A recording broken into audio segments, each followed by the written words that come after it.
Hello and welcome to our first episode of Mechanics Tool Review. And today we're going to be looking at Gearwrench's 22-piece extra long wrench set. So basically what we got here is a 22 pieces. It's 6 through 32 millimeter and it is a long pattern wrench.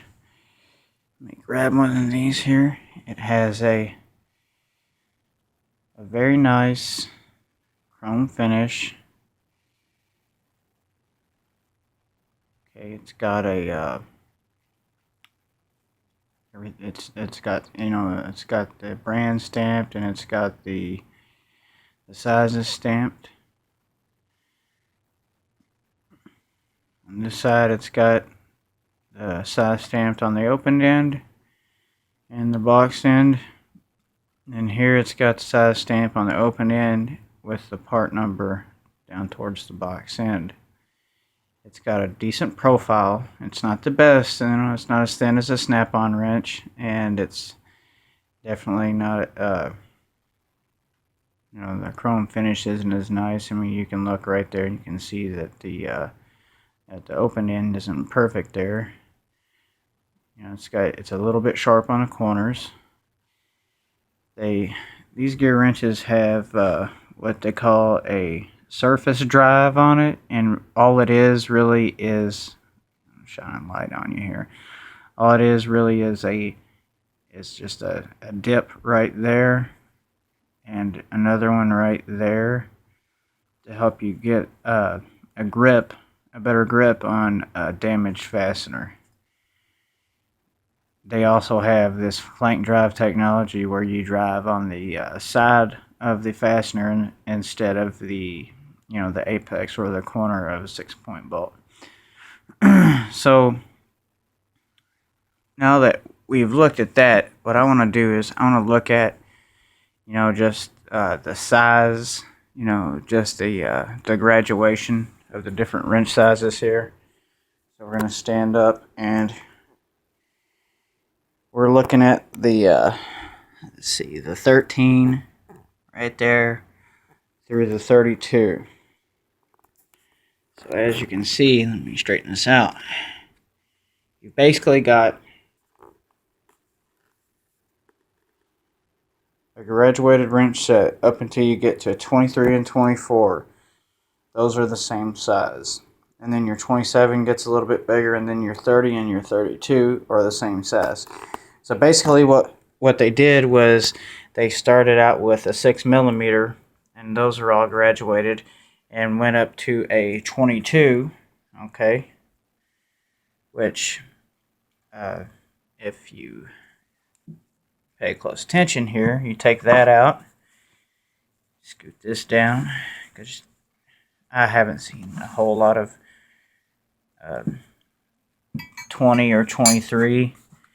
So what I want to do is take this out of the set and leave the 24, the 27, and the 30.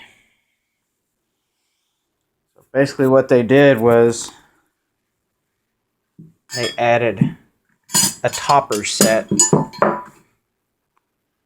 And like where you work, if you need a 32 or a 30, if you need a 23, if you need a 20. If where you're working you never run into a 20 millimeter bolt or fastener or anything like that, if the size graduation problem differences, if having those same size wrenches in your set gives you problems, if you're OCD like I am, you can take those wrenches and set them off to the side in another drawer somewhere so you don't have to look at them.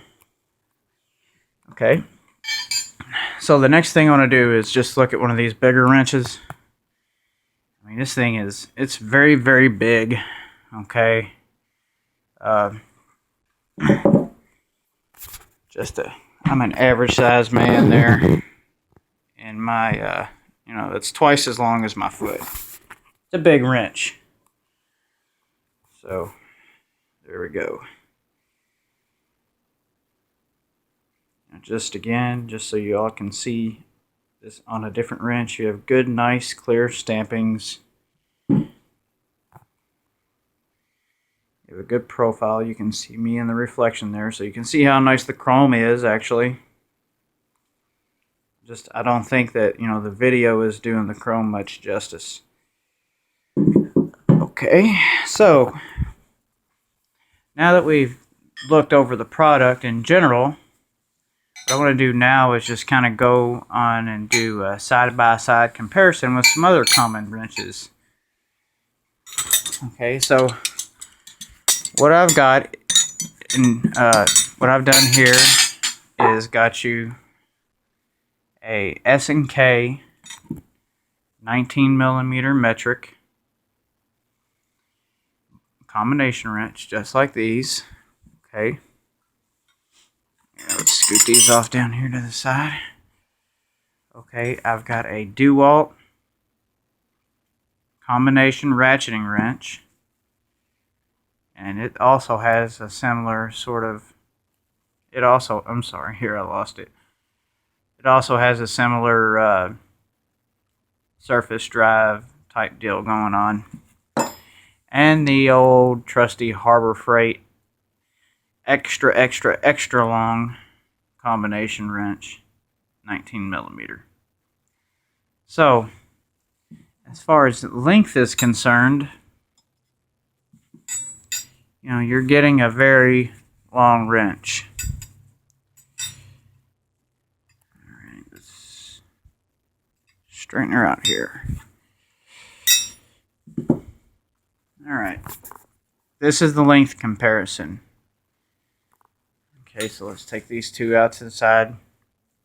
This is your Pittsburgh on the left and the Gearwrench on the right. The Gearwrench is not as long as the Pittsburgh, but you know, as far as your quality of steel goes, everybody knows that Harbor Freight wrenches have a tendency to break. But this Pittsburgh wrench isn't bad. So, but okay, you've got your DeWalt wrench here, your ratcheting wrench, and as you can see, it's much longer. It's about 1.5 inches longer than this DeWalt wrench is. Okay, and the S&K wrench, it's about 2 inches longer. So as far as your size, your length is concerned, you're definitely in a good area there. Alright, so now I want to compare the profiles of these two wrenches. So let's line them up side by side here. On the right you have an S&K combination wrench, 19mm. And on the left you have the Gearwrench with surface drive. And as you can see here, your Gearwrench has got a little bit bigger profile, but not by much. You're going up just slightly higher up here. There's a little bit more material right there. And this just winds up being a much smoother. Okay, now let's look at the box end.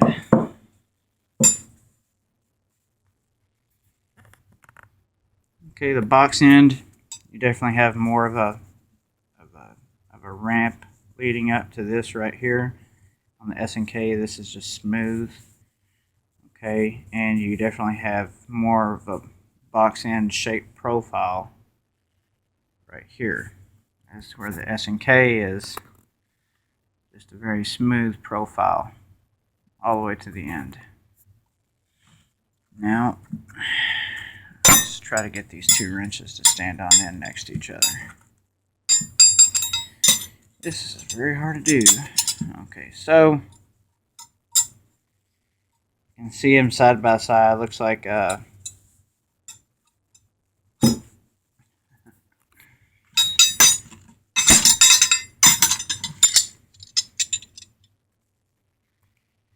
your Gearwrench is going to have a thicker box end profile than the S&K.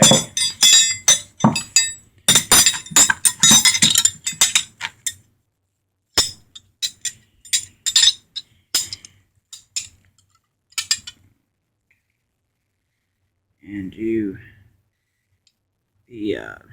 S&K is on the left, the Gearwrench is on the right, and as you can see, it's The S&K wrench is a thinner profile on the open-end head too.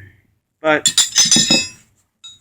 here's the on-end profile view of your Gearwrench. The beam is it's not a thin beam, but it's a pretty good thickness. It feels comfortable in the hand, and the wrench is balanced as to where this is the beam on the S&K wrench, and it is pretty thick. I can almost get this wrench to stand on end. Alright, so we're going to do a comparison here to the Pittsburgh, which Pittsburgh has got a really thin profile all the way down the bar into your box end there, and as you can tell, your box end is a little bit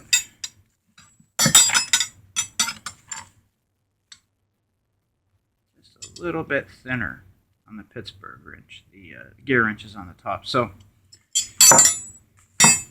now with this DeWalt wrench,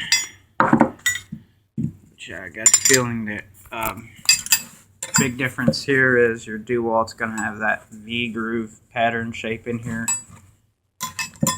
and we're not even going to compare the box inside, but as you can tell, these are about the same, and the bar, the handle, is almost the same. The Gearwrench is a little bit thicker. So there you go. I think that's a pretty good side-by-side comparison with a few common wrenches. Now, this Gearwrench, other than just its overall profile and shape, reminds me a lot of a snap-on wrench. This feels very comfortable in my hand. It's very well balanced, and it has a clear markings. It's evenly stamped. I don't see any chipped chrome. It's none of these wrenches feel bent in my hand. You have your 15-degree offset to keep your knuckles off your work here, which is always good. And you've got your surface drive, and these wrenches clean up real easy, and they don't rust very much. So I've had these wrenches now for about a month and a half, and I've only steadily used the 17, the 19, the 24, and the 27. And the rest of them, for instance, let's say this 13 here, I have not used this one. Okay, at least not yet, I don't think. And I have not seen a speck or a spot of rust come up on this wrench. Now, I do oil. I will take an oily rag and wipe this wrench down, along with the other ones once every couple of weeks, just to make sure that we're not getting any corrosion on them. But that's just basic tool care. That's a video for another day. And my name is Chris. I thank you for watching this video. And if you like, click like. And if you want to see more, then subscribe. Thank you.